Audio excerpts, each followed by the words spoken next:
दोस्तों, तोता और तोती एक रात उल्लू के घर मेहमान रहे। जब सुबह जाने लगे, वो उल्लू ने तोती का हाथ पकड़ लिया। बोला कि तुम कहाँ जा रही हो? तोती ने कहा, मैं अपने शौहर तोते के साथ जा रही हूँ। उल्लू ने कहा, तुम तो मेरी बीवी हो। तोती ने कहा, मैं तो तोते की बीवी हूँ। और ये झगड़ा बढ़ा। उल्लू कहता था कि ये मेरी बीवी है, तोता कहता था कि ये मेरी बीवी है।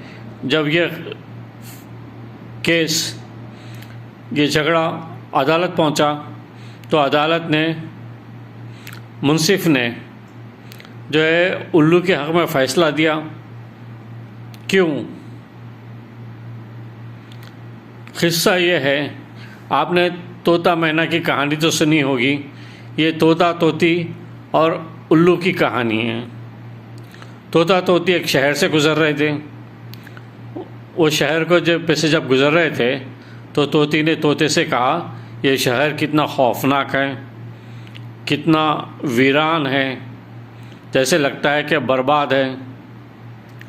तोते ने कहा, ज़रूर यहाँ से किसी उल्लू का गुज़र हुआ होगा। वहीं कहीं पे जो है एक उल्लू मौजूद था। उसने इन दोनों की बातचीत सुन ली।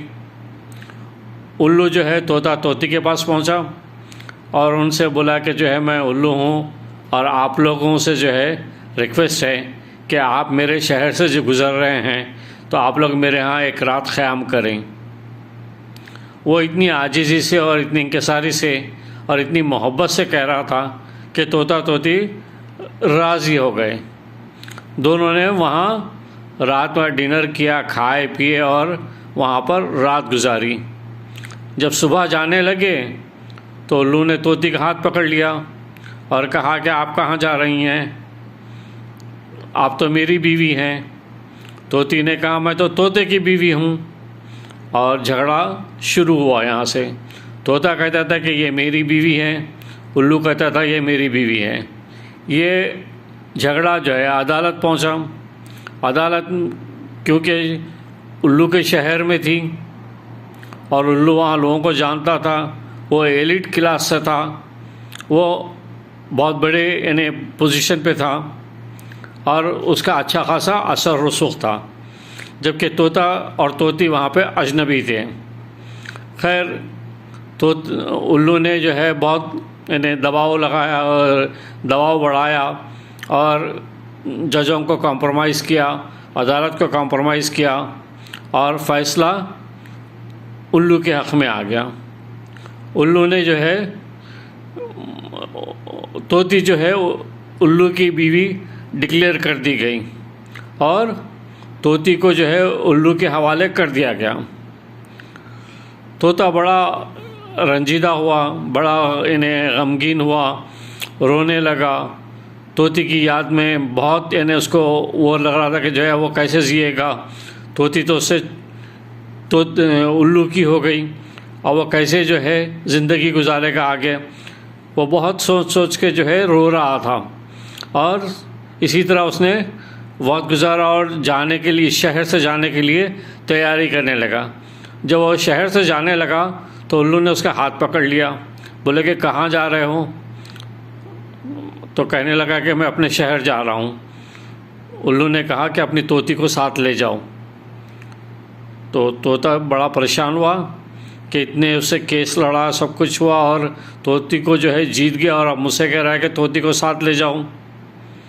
तोते ने वजह पूछी कि दोस्त ये बताओ कि आप ये सब क्यों किए?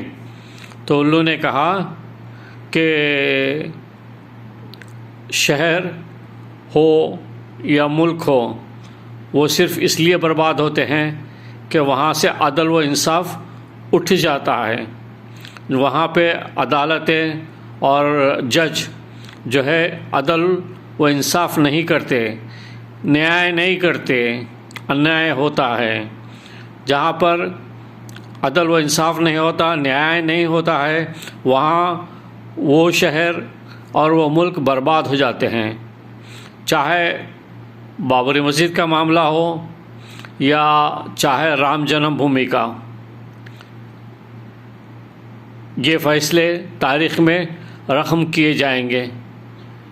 अगर अदालतें इसी तरह से दो क़ानून पे अमल करेंगी या मुल्क का निज़ाम दो क़ानून पे अमल करेगा कि ताकतवर के लिए क़ानून और कमज़ोर के लिए क़ानून, तो मुल्क बर्बाद हो जाएगा, वो मुल्क वीरान हो जाएगा।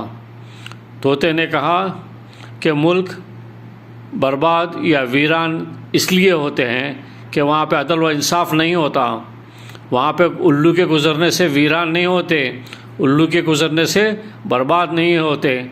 आपको यही मैसेज देना था कि अदल व इंसाफ जहाँ पर नहीं होगा वहाँ पर जुल्म होगा, और जुल्म से जो है जुल्म जहाँ भी होगा तो जुल्म जो है एक न एक दिन मिट जाएगा, और वहाँ के यानी वो जुल्म की वजह से वहाँ के लोग जो है तबाह व बर्बाद हो जाएंगे, उनका सुख और चैन चला जाएगा, उनकी ज़िंदगी से आसूदगी और खुशियाँ चली जाएंगी, और वो हर वक्त जो है एक टेंशन में, एक एग्जॉस्ट में रहेंगे। वो शहर बर्बाद हो जाएंगे, उनकी खुशियाँ नहीं होंगी, उनमें हैप्पीनेस नहीं होगा। तो आपको इस कहानी से ये लेसन देना था कि अदल व इंसाफ को क़ायम करें, जुल्म के ख़िलाफ़ जो है खड़े हों, क्योंकि जुल्म है, जुल्म जो है ताकतवर लोग करते हैं कमज़ोरों पर, और जिस जगह पे अदालतें कमज़ोरों के साथ खड़े होने के बजाय ताकतवरों के साथ खड़े होते हैं और दो क़ानून चलते हैं, ताकतवर के लिए क़ानून और कमज़ोर के लिए क़ानून, ऐसी जगह ऐसे मुल्क बर्बाद हो जाते हैं। ये जुडिशरी को भी सोचना चाहिए, क्योंकि जुडिशरी को यही पढ़ाया जाता है, जजेस को, वकीलों को ये पढ़ाया जाता है कि जुल्म होगा तो मुल्क बर्बाद व तबाह हो जाएंगे, अगर इस अदालतों में अदल व इंसाफ नहीं होगा तो मुल्क तबाह व बर्बाद हो जाएंगे, वीरान हो जाएंगे। तो दोस्तों, आज के लिए इतना ही। अपना ख्याल रखें और हर वक्त जो है हक़ के साथ खड़े रहें। Thank you very much.